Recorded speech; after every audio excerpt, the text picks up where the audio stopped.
Gracias por estar con nosotros en Expedientes MN. Hoy hablaremos de un tema que literalmente nos eriza la piel a todos, porque roba nuestra seguridad personal y también familiar, porque nos arrebata injustamente nuestra tranquilidad, porque atenta contra nuestra paz como ciudadanos. Hoy hablaremos del crimen organizado y su control territorial y político. Fíjese, hacemos estas preguntas. ¿Cuántos homicidios más? ¿Cuántas extorsiones más? ¿Cuántas amenazas más tendremos que seguir sufriendo como mexicanos para que prevalezca la justicia y el Estado de Derecho?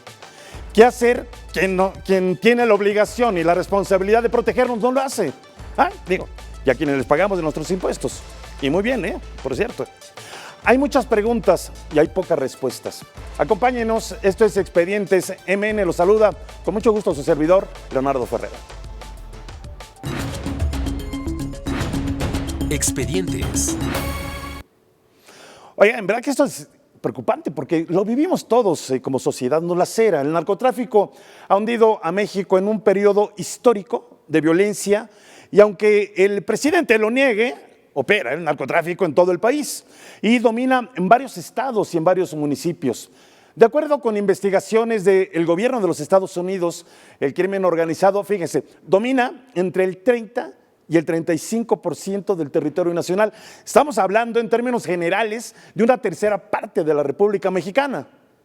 Otros expertos en seguridad ven un panorama más grave al afirmar que en promedio de cada 10 municipios en México podría estar operando ya y controlando el crimen organizado, poniendo y quitando a su gusto a servidores públicos, a políticos.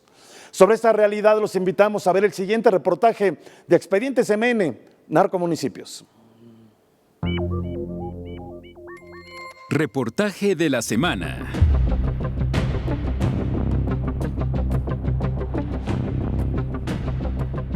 El Pentágono aseguró que el narco domina un tercio del territorio en México. Counter-narcotics, migration, human trafficking are all symptoms of transnational criminal organizations who are operating oftentimes in ungoverned areas, 30 to 35% of Mexico. El crimen organizado está cambiando sus estrategias de control de municipios. Nosotros somos gente que únicamente nos dedicamos al narcotráfico sin meternos con la gente que trabaja. No necesitamos andar haciendo otras chingadas para mantenernos. Del soborno al carro completo. ¿Qué han hecho a últimas fechas los grupos de delincuencia organizada? Compran el municipio, lo compran políticamente. Ya no hace falta sobornar al secretario de Seguridad Pública o no hace falta controlarlo mediante la amenaza, no. Ellos pagan las campañas para el presidente municipal, para los síndicos, para los regidores y compran el municipio. Son dueños del municipio. El Instituto de Acción Ciudadana para la Justicia y la Democracia informó que en el 2001 el crimen organizado controlaba el 34% de los municipios en el territorio nacional. En 2006 controlaba ya el 53%. En 2011 el 71.5%. Actualmente los cárteles de la droga controlan casi el 80% de los municipios. Significa que de un total de 2.469 municipios que existen en México, 1975 estarían bajo control del crimen organizado, es decir, 8 de cada 10. El candidato requiere de dinero y no tiene acceso fácilmente a recursos transparentes y decide irse por el lado fácil y obtener recursos del narco.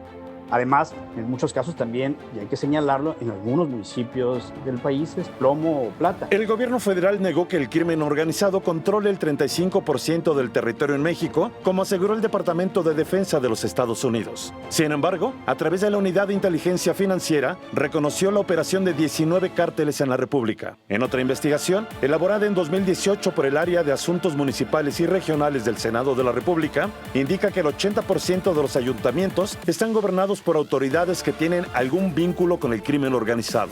Que entre 8 y 9 de cada 10 pesos, o sea, un 80-90% del financiamiento que ellos reciben es ilícito. De acuerdo con el investigador Edgardo Buscaglia, a partir del 2011, los grupos del crimen organizado adoptaron una estrategia en la que el control de los municipios se volvió un objetivo central. En su libro Lavado de Dinero y Corrupción Política, señala que en las nuevas guerras del narco los municipios se volvieron un jugoso botín que da acceso a fuentes alternativas de ingreso para financiar las batallas por el control del narcotráfico. De esta manera, los grupos criminales extraen recursos del erario municipal y a través de las instituciones locales ejercen la extorsión y el secuestro y ejecutan o desaparecen a quienes se oponen a su dominio. El que un municipio esté en relativa paz no significa que no exista presencia o control de grupos criminales. ¿Qué territorios estaban o están en relativa paz?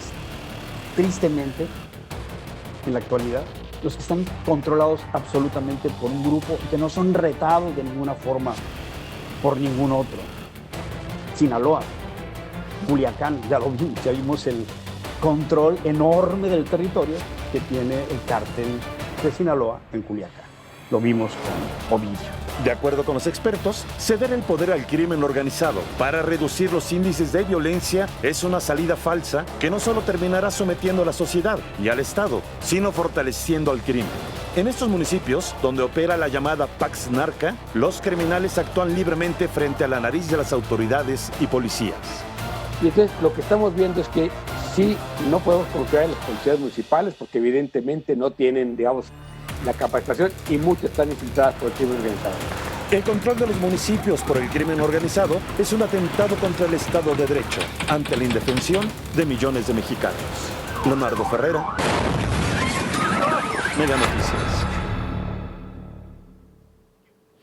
A continuación, vamos a escarbar literalmente bajo la tierra para encontrar esa raíz, esa hiedra venenosa llamada narcotráfico que lacera mucho a la sociedad. Estos son los datos de Expedientes TVC. Datos y análisis. Dale, perdóname. Bueno, vamos al megadato de Expedientes MN. Fíjese muy bien, el narcotráfico tiene presencia prácticamente en todo el país, aunque el presidente, decíamos, lo niega. Bueno, pues a través de la Unidad de Inteligencia Financiera se identifican, fíjese, a 19 grandes grupos criminales. Permanece el terror con más de 30,000 homicidios dolosos cada año y más de, fíjese, 87,000 desapariciones acumuladas, más del 90% registradas a partir del año 2006. Entre los principales grupos criminales destacan, ahí le va, el Cártel Jalisco Nueva Generación, con presencia en 27 estados, considerado, bueno, pues el cártel más poderoso. El de Sinaloa, con operaciones en 21 estados. Ambos tienen presencia en varios continentes, como el europeo y también el asiático.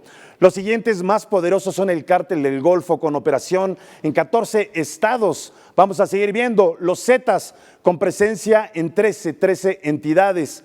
Y bueno, pues la presencia criminal se multiplicó desde el gobierno de Felipe Calderón. La política del actual gobierno de abrazos, no balazos, en la que se atacarían las causas de la violencia, pues simplemente no ha dado los resultados que hubiéramos querido.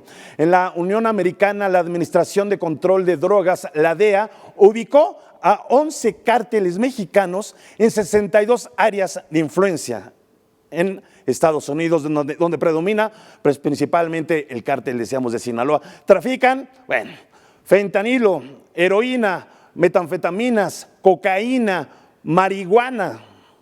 A continuación, vamos a la opinión de nuestros compañeros periodistas que sufren en carne propia las amenazas de la violencia. Esta es la voz de los de casa.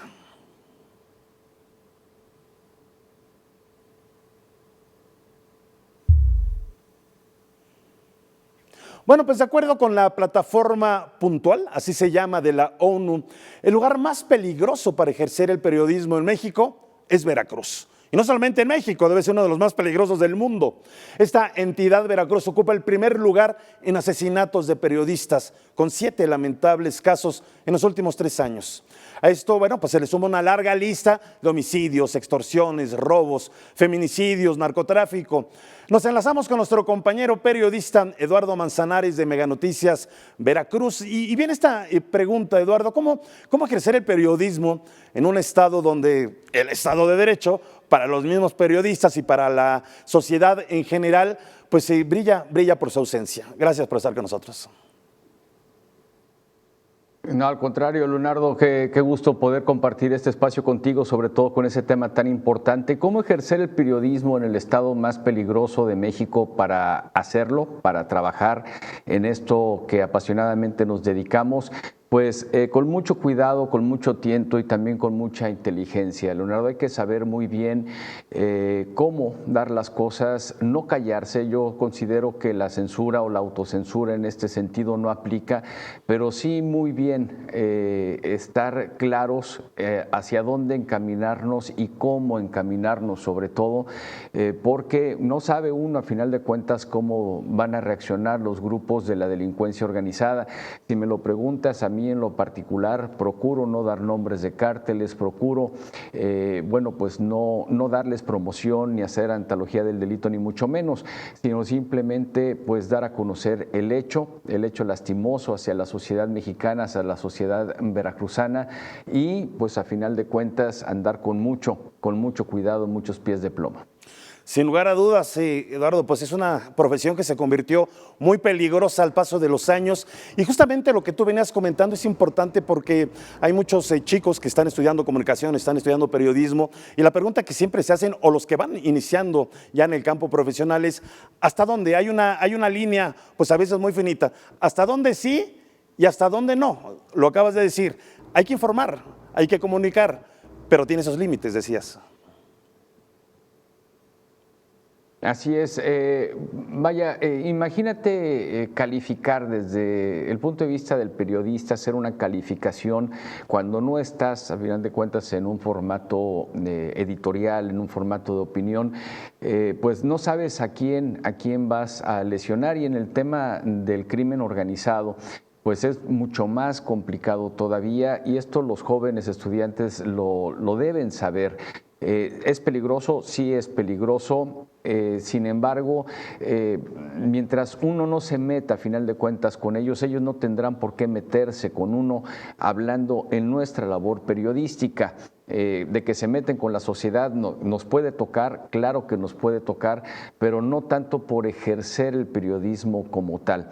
Entonces, es por esta razón que, insisto, hay que tener límites, no de callarnos, no de censurarnos, sino de cómo decimos las cosas y enfrentar los hechos como son, presentar la noticia, presentar el hecho noticioso y pues no ir más allá, ¿no? A final de cuentas no tenemos por qué ir más allá, ¿no? ¿Volverá a Veracruz a recuperar esa alegría, ese son jarocho, esa música, esa cultura? Porque bueno, yo me imagino que es lo que quieren todos los ciudadanos y también los mexicanos que nos encanta visitar Veracruz. Claro que sí, ojalá que sí lo logremos recuperar. Mira, estamos hablando del periodismo, pero lamentablemente Veracruz se encuentra en los primeros lugares de lo negativo. Si hablamos de impunidad, Veracruz está en los primeros lugares de impunidad. Si hablamos del secuestro también, sobre el tema del feminicidio. Entonces, son situaciones que lesionan en gran medida a la población, que vulneran a la sociedad civil.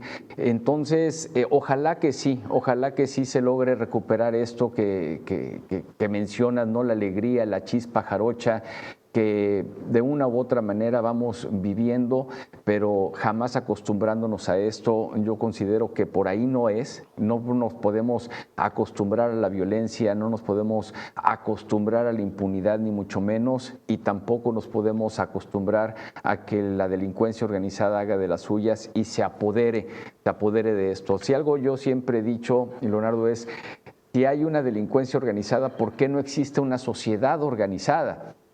Y lo mismo sucede hacia el gremio periodístico, porque nos apoyamos, nos unimos cuando la tragedia, cuando asesinan a compañeros de nosotros, pero después, lamentablemente, pues nos olvidamos un poco cuando pasa la euforia.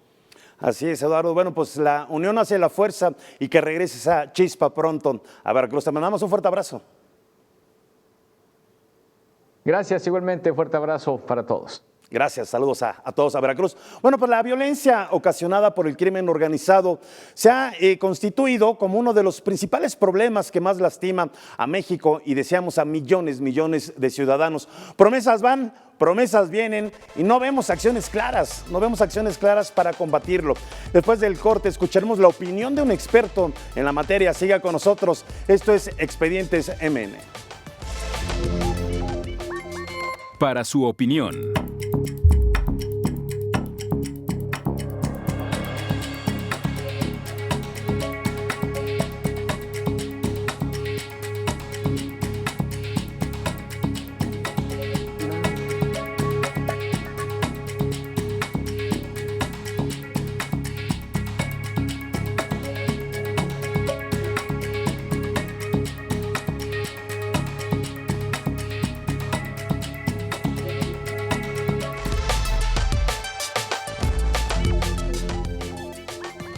con peras y manzanas. La delincuencia o crimen organizado es la actividad delictiva de un grupo de individuos que actúa concertadamente con el propósito de cometer uno o más delitos graves para obtener un beneficio económico o político. Se dedica al tráfico de drogas, de personas, al secuestro y al homicidio, entre otros delitos. Crimen organizado y grupos criminales son dos cosas diferentes. La diferencia radica en que el crimen organizado tiene vínculo para evitar ser perseguido por los delitos que comete o evitar el castigo de los mismos. Las bandas de la delincuencia organizada pueden actuar en los ámbitos local, nacional o transnacional. Si eres víctima del crimen organizado o tienes información de sus operaciones, presenta una denuncia o comunícate a la Fiscalía General de la República, marcando al 800-0085-400, el 088, o envía un correo electrónico a atencionfgr@fgr.org.mx. Gracias por seguir con nosotros en Expedientes MN, su servidor, Leonardo Ferrera. Y le agradecemos que esté con nosotros en Expedientes MN a Víctor Hernández. Él es especialista en Seguridad Nacional, coordinador del Diplomado en Seguridad Nacional de la Ibero Puebla y también coordinador del Departamento de Alumni de la Universidad Panamericana Preparatoria. Bueno, pues sí, qué alegría, en verdad, que estés con nosotros. ¿Cuáles son, empezando con esta pregunta, cuáles son las consecuencias del crimen organizado en México con un gobierno cuya estrategia de combate es abrazos, no balazos, o con fraseologías del tipo, pórtense bien, que se van a enojar sus mamás? Digo, es bastante complicado poder combatir al crimen organizado y que millones de mexicanos pues tengamos paz. Gracias, Leonardo. Muchas gracias por la invitación. Creo que de entrada hay que empezar a distinguir entre lo que en términos técnicos se considera dentro del Código Penal como delincuencia organizada y también otras manifestaciones que, aunque en principio parecen más pequeñas, son los instrumentos que generan las condiciones económicas para que sobrevivan las organizaciones criminales de gran calado. Solemos prestar atención en los medios o a veces incluso desde el diseño de la política pública en los eventos más taquilleros, ¿no? Delincuencia organizada, narcotráfico, secuestro, pero también hay varios delitos que son del orden común que permiten que las estructuras criminales se puedan arraigar en una comunidad y que puedan subsistir económicamente. Me refiero a la extorsión, me refiero al robo de negocio, todas estas actividades en las que se han diversificado los grupos criminales para ya no vivir hoy solamente de lo que antes creíamos, ¿no?, que era el narcotráfico o estos grandes delitos del Código Penal, sino que también tienen estas formas de depredar las economías locales.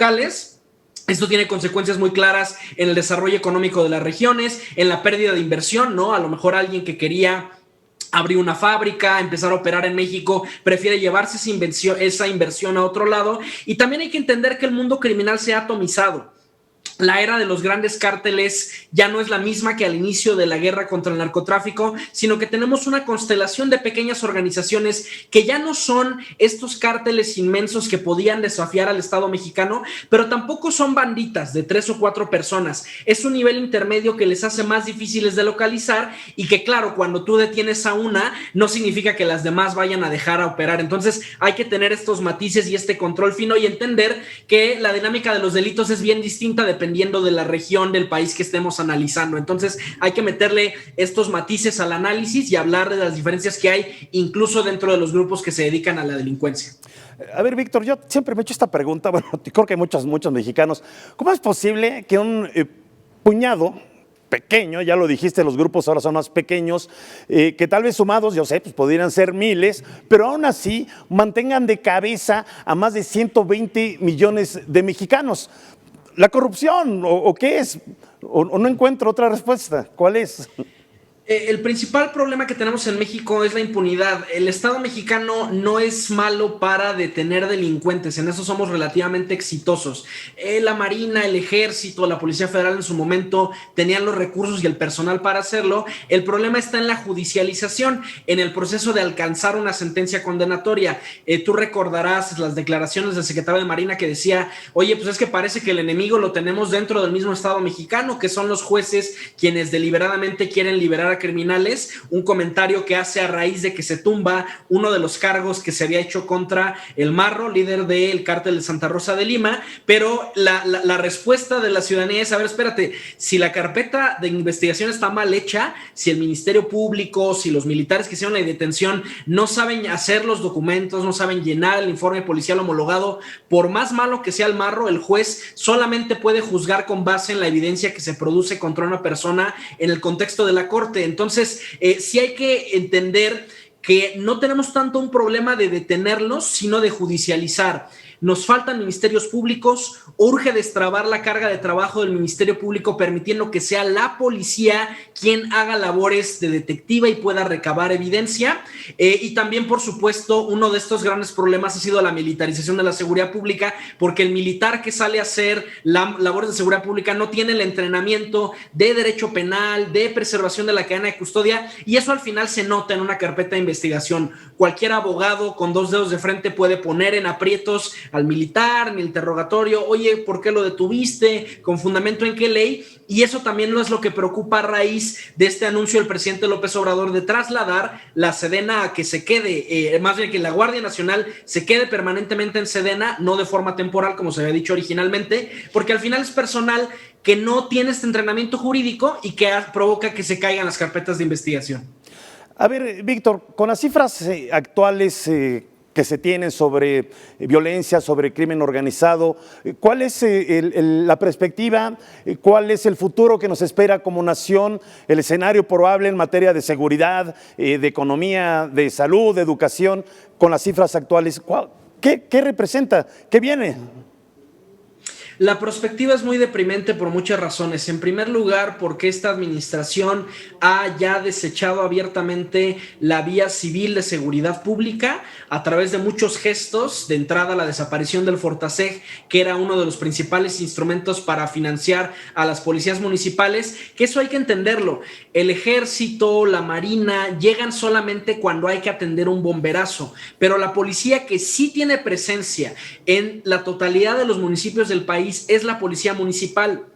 Es el primer contacto con la ciudadanía y los recursos, la capacitación, las prioridades operativas tendrían que estar ahí. Muy en cambio, la estrategia de la Guardia Nacional o de la Gendarmería o todas las modalidades que ha tenido son estrategias centralistas que quieren otorgar más presupuesto a las fuerzas federales en detrimento de esas policías que son los primeros respondientes. En segundo lugar, es deprimente porque lo que vimos a lo largo de la pandemia es que hubo algunos delitos que bajaron, el robo a transporte público, el robo a transeúnte, fundamentalmente porque la gente no estaba en las calles, pero hay un delito que no bajó, que es el delito de homicidio. Estamos teniendo tasas de homicidios que no habíamos visto desde finales de la década de los 50. Se está estabilizando relativamente, pero se está estabilizando en niveles que son inaceptables para un país civilizado, para un país en paz. Y en la medida en que el presidente López Obrador quiera repetir la misma estrategia, lo que vamos a obtener son los mismos resultados. De acuerdo con la encuesta nacional de victimización, no solo el homicidio está aumentando, también el secuestro ya durante el gobierno del presidente López Obrador, y ese es el problema, que si tú pones a elementos que no tienen el entrenamiento para hacer labores de seguridad pública, lo que vas a obtener son los mismos resultados. El ejército, la Guardia Nacional, la Marina, son aspirinas. Palían los efectos del delito, pero no atacan sus causas profundas, y eso es lo que tendríamos que trabajar en políticas transeccionales, políticas de Estado, no solo políticas de gobierno, para atacar estas dos causas estructurales de la inseguridad en México, que es la impunidad y la pobreza. Muy bien. A continuación, vamos a entrar en una dinámica, mi estimado Víctor. Le pedimos a nuestro especialista en seguridad nacional, Víctor Hernández, responder las siguientes preguntas, pero solamente se podrá responder con un sí o un no. No más. Vamos a la siguiente sección de Bote Pronto. De Bote Pronto. Ahí va. ¿Sí o no? ¿México vive un narcoestado? Sí. ¿El cambio de gobernantes en las recientes elecciones es pan con lo mismo? Sí. ¿Tenemos un gobierno que no le importan las mujeres? Sí, sin duda. ¿Estamos en un riesgo de una violencia social o civil si continúa el desempleo y la inseguridad? Sí. ¿Existirá un pacto entre el gobierno actual y la anterior administración priista para no perseguir peces gordos? Creo que sí. Pues de 5 nos fuimos con sí. Sí, 5 veces. Gracias, Víctor Hernández, especialista en seguridad nacional, por estar con nosotros en Expedientes MN. Cuídate mucho, Leonardo. Un saludo a todo nuestro auditorio. Gracias, un abrazo. Bueno, vamos a los estados. De acuerdo con la encuesta nacional de victimización del INEGI, fíjese, 2 de cada 10 hogares en Chiapas tuvo al menos una víctima del delito como consecuencia de la inseguridad. Los invitamos a ver el siguiente reporte de Meganoticias Chiapas sobre la violencia en ese estado. Asesinatos, feminicidios, desapariciones, secuestros, masacres han marcado el estado de Chiapas. Algunos de ellos aún continúan en la impunidad porque no se registran avances en la investigación, no hay detenciones o no hay sentencias condenatorias. Lo anterior revela un contexto del fallido sistema penal acusatorio en el país y la falta de coordinación y apoyo por parte del gobierno federal hacia el estado. Los casos de feminicidio tristemente en la entidad son los que sobresalen en ese tenor. A la doctora Paulina la hallaron muerta en la zona del departamento que rentaba. El cuerpo de la judoca Jade pendía de una de las tribunas del Instituto del Deporte con un cordón en su cuello. A Carla la violaron y luego, ya muerta, le pasaron encima las llantas de una camioneta. Tan solo son unos casos que siguen impunes. La pandemia de la COVID-19 llegó a complicar aún más la mala impartición de justicia y la aplicación de la ley, que dejó de cumplirse de alguna u otra manera en razón de que uno de los principios constitucionales es el Estado de Derecho. Pues al principio estuvo quizá un poco justificado por la pandemia, pero el caso del estado de Chiapas, pues ya llevamos un par de meses tal vez en semáforo verde, y bueno, y todo lo que viene siendo los juzgados penales, civiles, familiares, las propias fiscalías, pues aún tienen muchos expedientes parados, ¿no? Aparentemente justificados por esta pandemia, ¿no? La impunidad prevalece en diversos asuntos que todavía no han sido resueltos con claridad, sobre todo en feminicidios, secuestro de menores, como el caso del pequeño Dylan. Los procesos de investigación en materia de delitos graves alcanzan a tardar hasta 6 meses o más para que el fiscal investigue y pase posteriormente a una etapa inmediata de pruebas y después a juicio. Muchos casos son ventilados en los medios de comunicación. Sin embargo, las autoridades no se pronuncian con veracidad respecto de los hechos y en muchas ocasiones se genera la impunidad. Hay muchísimos casos que demuestran la poca capacidad y pericia, ¿no?, en la Procuración de Justicia, en la Fiscalía, ahora Fiscalía. Y pues todos esos vicios y defectos y deficiencias al llegar a la instancia de administración de justicia, pues sirven para que algún abogado con cierta habilidad consiga la libertad de los acusados, ¿no? Lo anterior, sin tomar en cuenta aquellos casos donde a todas luces se ven involucrados intereses meramente políticos que ponen en duda la impartición pronta y expedita de la procuración e impartición de justicia. Para Meganoticias, reportó Harald Salim. Bueno, pues exactamente nos enlazamos con nuestro compañero periodista Harald Salim de Meganoticias Chiapas. Harald, en verdad que ojalá y estuviéramos hablando de turismo, de tradiciones, de cultura, de naturaleza, pues todo lo hermoso que tiene Chiapas, pero hace un momento platicamos con nuestro especialista Víctor Hernández que no podemos entrar en la normalización. Tenemos que alzar la voz como sociedad y como periodistas, y la realidad que se está viviendo en Chiapas, más allá de sus bellezas que las tiene, pues en verdad que es muy preocupante. Así es, sin duda alguna, tú le has dado en la clave, porque fíjate que Chiapas, sin duda alguna, pues es un estado que tiene, ahora sí, como, no es por presumir, pero es belleza, folclor, lugares turísticos, en fin, pero también tiene su lado malo, no lo podemos dejar a un lado.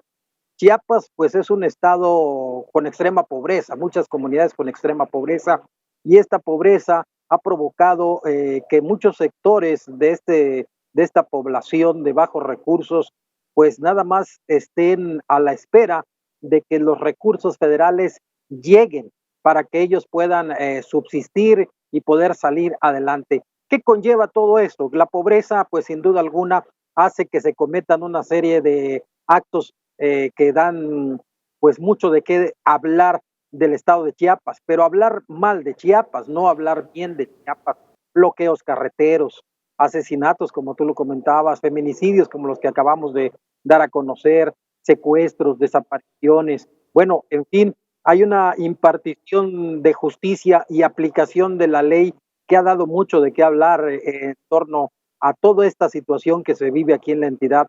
Leonardo, es lamentable lo que está ocurriendo con Chiapas y esperamos que también el gobierno federal, así como voltea a ver para dar programas sociales, pues también que voltee para que apliquen la ley, que se aplique la justicia, para que no se sigan cometiendo delitos y que nadie haga suyo el libre tránsito, la libertad de transitar por las carreteras del estado de Chiapas. Hoy día tenemos bloqueos en los cuales si tú vas circulando en tal tramo, sobre todo en la zona de los Altos de Chiapas, pues tienes que pagar peaje aunque no estés en una autopista. Y los costos van de 20 hasta 100, 200 y si bien te va, 500 pesos. Es lo que está pasando prácticamente aquí en Chiapas. De una manera muy breve, Harald, ¿cuál crees que es la principal aportación periodística tuya o de cualquier compañero de otro medio exactamente en Chiapas, tratando de generar un beneficio a la sociedad? Pues mira, si tratáramos de generar un beneficio a la sociedad, pues ya lo estamos haciendo. Como periodistas, pues somos la voz populi, de tal o cualquier tema, el índole que tú consideres. La sociedad muchas veces no quiere declarar, pero utiliza precisamente a quienes tenemos la oportunidad de expresarlo a través de la radio, de la televisión, de la prensa escrita. Hoy las redes sociales están dando la apertura para que la sociedad también tenga la oportunidad de declarar en contra de aquello con lo que no se está de acuerdo. Sin embargo, todavía tienen temor de hacerlo y es ahí donde los reporteros, los periodistas como tú o como yo, pues tenemos la oportunidad de brindarle ese espacio a la sociedad en general y es así como estamos participando no solo en un caso, no solo en casos de asesinatos, de feminicidios, de inseguridad, de bloqueo de carreteras, en fin, las demandas ciudadanas son muchas. Así es, Harald. Pues no callemos la voz y seguramente dentro de pronto estaremos hablando de las bellezas en Chiapas. Gracias, te mandamos un fuerte abrazo. Claro que sí, buenas tardes. Gracias. Bueno, pues pasemos a otra cruda realidad, la de la violencia de género, los feminicidios. Fíjense, de acuerdo con el Consejo Estatal de Seguridad Pública de Sinaloa, en la última década, los últimos 10 años, han sido asesinadas más de 800 mujeres. Es decir, es un promedio de 80 por año. En 4 de cada 10 feminicidios en Sinaloa fue usado un arma de fuego, cuando el promedio nacional es de 2 por cada 10. Los invitamos a ver la siguiente historia de Mega Noticias Sinaloa.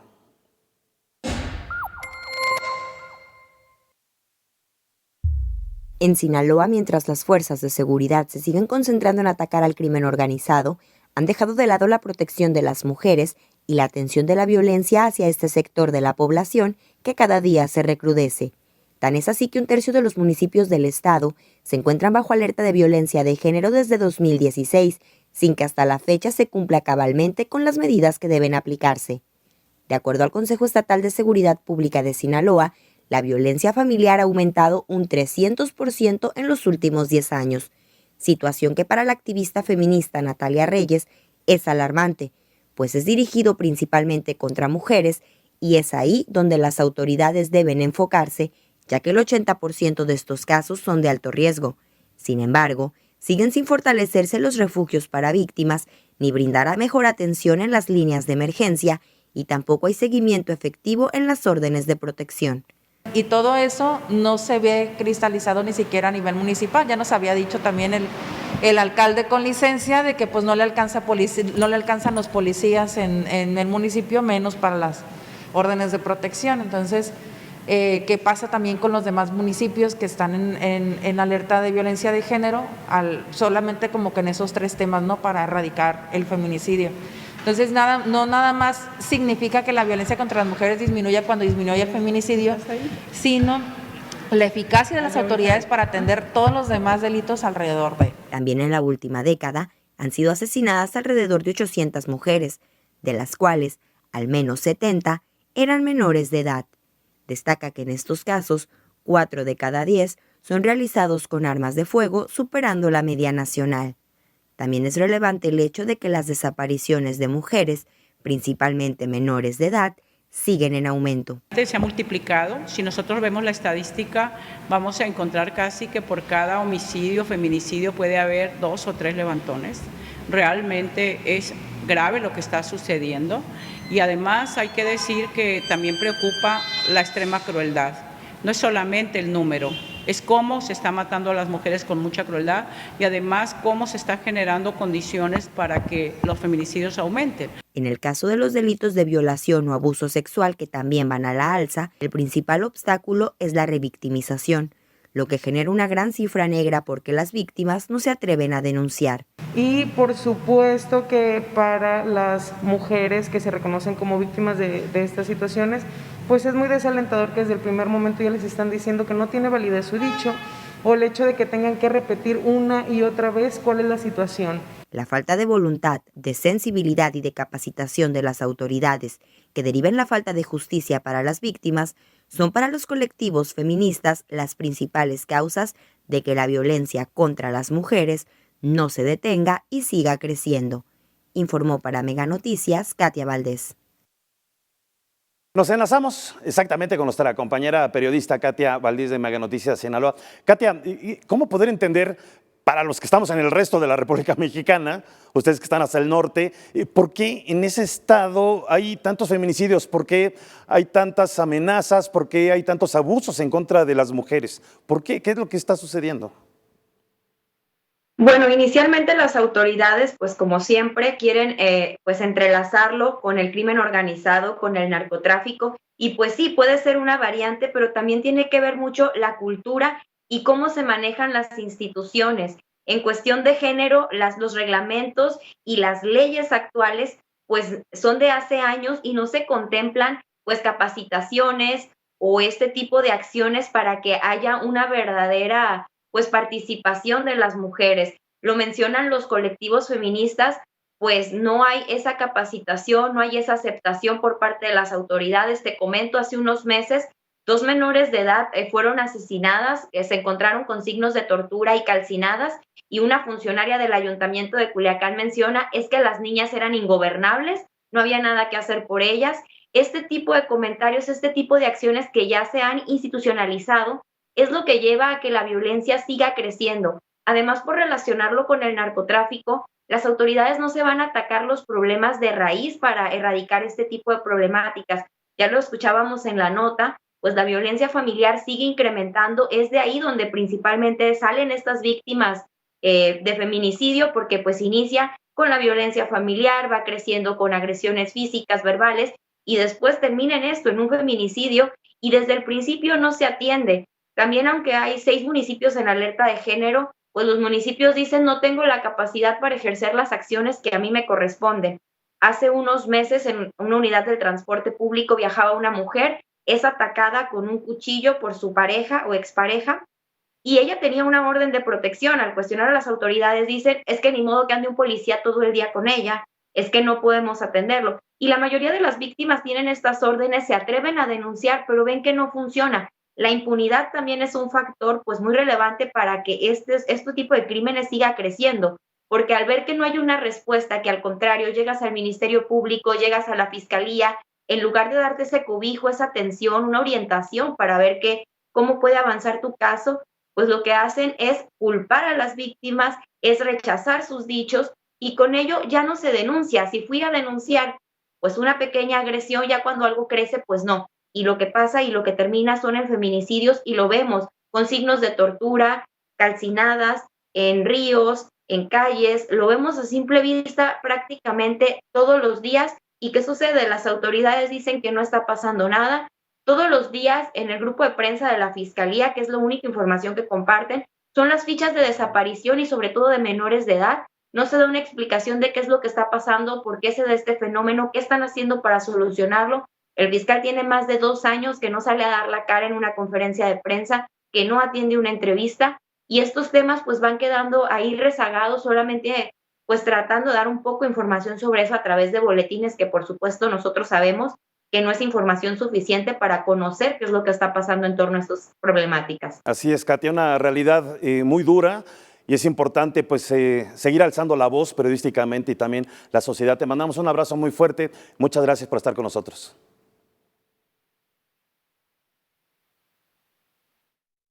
Muy bien, gracias a Katia. Bueno, pues decenas de asesinatos, feminicidios, desapariciones y secuestros permanecen en la impunidad a causa del fallido sistema penal acusatorio. Lo estamos viendo en gran parte de la República Mexicana. Y nuevamente, Veracruz es noticia. Los invitamos a ver la siguiente historia. A pesar de que en los últimos años el gobierno de Veracruz ha estado a cargo de 3 partidos políticos diferentes, la violencia ha prevalecido. Masacres, aumento de secuestros, personas desaparecidas, agresiones a periodistas y feminicidios continúan presentándose. Tan solo en el primer año de gubernatura de Cuitláhuac García Jiménez, destacó en la agenda pública con 2 hechos que conmocionaron a la sociedad. Fue en abril de 2019 cuando una de las regiones más inseguras llegó a su punto álgido. Sujetos armados asesinaron a 13 personas, entre ellas un menor de 1 año, en el municipio de Minatitlán. Aunque en mayo de ese mismo año, autoridades federales lograron la captura de 2 personas que presuntamente participaron en la masacre, el caso no ha tenido más avances. Meses después, en agosto, hombres desconocidos incendiaron el bar Caballo Blanco en Coatzacoalcos. El saldo, 16 personas muertas. Algunas fallecieron a causa de inhalar humo y otros incinerados. Hasta el momento solo se ha detenido a 2 personas. La violencia política también ha marcado al actual gobierno. En abril de 2019, un comando armado ejecutó a la alcaldesa del municipio de Mixtla de Altamirano, Marisela Vallejo, a su esposo y su chofer. Para noviembre de 2020, la alcaldesa de Jamapa, Floricel Ríos Delfín, fue asesinada en el municipio de Medellín de Bravo, tras haber sido privada de su libertad por algunas horas. En el actual proceso electoral se han registrado 45 casos de violencia en contra de aspirantes y candidatos, sin dejar de lado el asesinato de 3 periodistas. Tan solo en 2 años, en el estado de Veracruz, se han registrado 188 feminicidios. El más reciente, del cual todavía no se castiga al presunto responsable, es el de Montserrat Bendimes, joven que fue víctima de una brutal golpiza a manos de su novio. Días después, murió. A pesar de que en algunos casos hay detenidos, la mayoría de ellos permanecen en la impunidad y en gran medida se debe al fallido sistema penal acusatorio. Porque en lo particular en el estado de Veracruz no se capacitó de manera eficiente a los policías.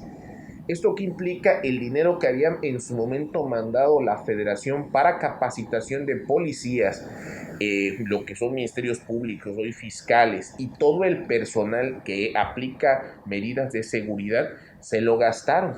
Entonces no se capacitaron, no se adecuó la tecnología que se requiere, incluso algunos jueces no se capacitaron y tuvieron que quedar de lado en este sistema de justicia penal. De acuerdo al especialista, no se ha logrado la consolidación del sistema de justicia, por lo que se debe de reconstruir y crear una coordinación entre autoridades. Hasta el momento, la clave continúa siendo la capacitación. Para Mega Noticias, Lisbeth Inclán. Bueno, pues nos enlazamos con nuestra compañera periodista Lisbeth Inclán de Mega Noticias Veracruz. Liz, yo sé que esta pregunta es un poco complicada porque no suele haber respuestas y si hubiera una respuesta positiva, pues las cosas cambiarían. Si hubiera algo que pudieran hacer los ciudadanos en Veracruz para que la situación mejorara, ¿qué podría hacer, de acuerdo a tu experiencia como periodista, como mujer? Así es, Leonardo, muy buenas tardes. Te saludo con gusto a ti y al público de Mega Noticias desde el puerto de Veracruz. Pues definitivamente se trata de una pregunta bastante complicada porque de obtener una respuesta, pues como tú bien comentas, simplemente tendríamos un país mejor. Y es que los ciudadanos en la mayoría de las ocasiones cumplen con su obligación, que es la de denunciar. Sin embargo, pues en el caso de Veracruz en específico, esta situación rebasa totalmente a las autoridades. Déjame platicarte que en el caso de la entidad veracruzana, por lo menos en las 3 últimas administraciones de gobierno, que bueno, ha estado a cargo del PRI, PAN y ahora del morenista Cuitláhuac García Jiménez, pues la situación en el estado simplemente continúa siendo la misma. Ya lo escuchábamos, diferentes noticias, diferentes hechos de violencia que nos ponen en un panorama y que nos destacan a nivel nacional. Ya escuchábamos el caso de Caballo Blanco que ocurrió en 2019, de igual manera en Coatzacoalcos, que esto ocurrió en Coatzacoalcos, de igual manera en el municipio de Minatitlán, el asesinato de 13 personas. De estos casos hay 2 detenidos, 1 de cada caso, y bueno, hasta el momento no hay más avances, no hay un castigo real luego de estas lamentables tragedias. También a nivel nacional, Veracruz destaca en el tema de feminicidios. Déjame platicarte que hasta el momento 188 feminicidios en la entidad veracruzana. El más reciente caso, también conocido a nivel nacional, es el de Montserrat Bendímez, una joven de la ciudad de Boca del Río que fue asesinada por su novio, presuntamente fue asesinada por su novio, Marlon N., que bueno, ahora es buscado a nivel nacional e incluso internacional, pues ya se dio a conocer que existe una ficha roja en su contra y bueno, a 2 meses de este feminicidio, pues lamentablemente continúa impune. Ya escuchábamos en la voz del especialista claramente la respuesta a esto. También sigue siendo la capacitación, y es que a pesar de que el objetivo del nuevo sistema penal acusatorio, pues efectivamente es eficientar la justicia, que sea más transparente, que sea más rápida, pues simplemente tenemos una infinidad de casos de que esto no se ha logrado concretar. Así es, Liz, pues esperemos que las cosas vayan mejorando y sobre todo es muy importante como periodistas pues alzar la voz, no callarnos. Te mandamos un abrazo muy fuerte. Excelente tarde. Muchas gracias. Bueno, vamos rápido a un corte y al regresar conoceremos la visión del crimen organizado, pero desde el ojo de un caricaturista. Esto es Expedientes MN. Siga con nosotros. Cartón semanal.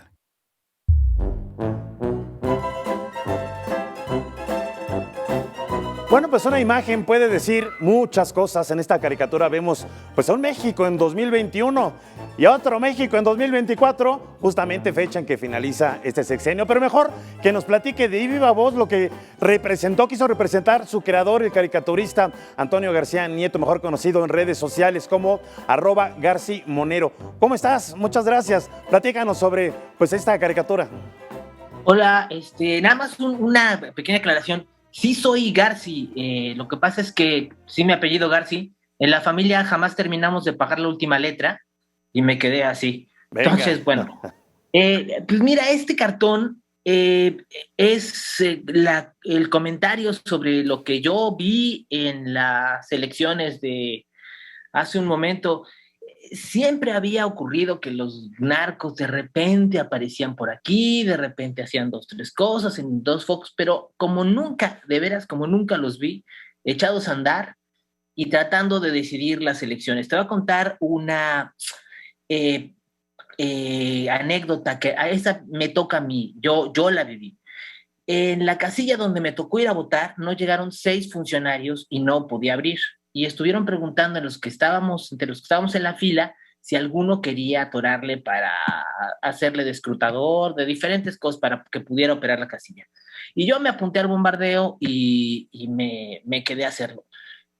Y ahí me enteré que los que no fueron fue porque recibieron amenazas del crimen organizado de que si iban a destruir la casilla y les iban a romper las patas y los iban a matar.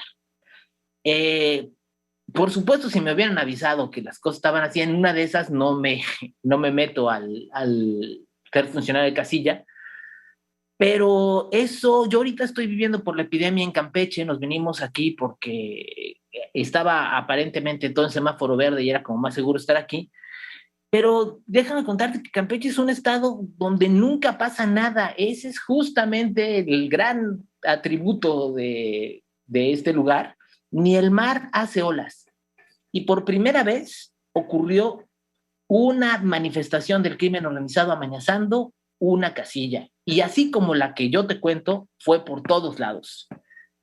En lugares donde es más fuerte la presencia del narco, pues ya de plano era un carnaval de malosos las elecciones.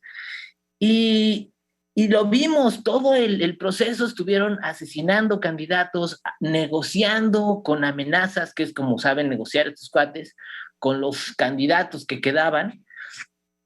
Y ya que terminaban de imponer a los que ellos querían que ganaran, nos dijeron a los ciudadanos, ahora sí, ya es seguro, salgan a votar. Esto, ante la absoluta indiferencia de las autoridades, mira, hubo una masacre de candidatos y no ha habido un solo detenido de esto. Y tampoco durante toda la campaña el presidente condenó esto que es así de inadmisible, del partido que sea, de las siglas que sean. Vaya, ni siquiera a los que asesinaron de su propio partido hubo una condena, mucho menos una investigación que diga que lo va a tener. Yo lo que veo es que pues ahora que impusieron gobernantes y legisladores, los del crimen organizado, no nos extrañe que el futuro sea que en el himno diga un sicario en cada hijo te dio en lugar de un soldado en cada hijo te dio. Es como uno de los frutos de los abrazos no balazos que tenemos, una política en donde se permite todo mientras aparentemente no le compitan por el poder al presidente, pero la verdad es que los narcos traen su agenda. Si ahorita muchos de los fraudes electorales que hubo fueron con amenazas de los narcos para que ganaran los candidatos del partido oficial, eso no es una garantía para el gobierno de que los controlan. Ahorita les conviene, pero estos cuates traen su propia agenda antes, durante y después de este proceso. Van a imponer a la gente que les necesiten, como necesiten, para hacer su negocio. Así es. Pues en verdad que es muy interesante lo que nos comentas y la visión de un caricaturista, cómo pues todas esas vivencias las puede representar en una caricatura. Y seguiremos hablando y seguramente pues tendrás más caricaturas que podremos presentar aquí con todo gusto. Te mandamos un abrazo muy fuerte, Antonio García Monero. Igual, hasta luego. Muchas gracias. Y también muchas gracias por su atención. Lo esperamos la próxima semana con más historias en Expedientes MN. Se despide su servidor Leonardo Ferrera.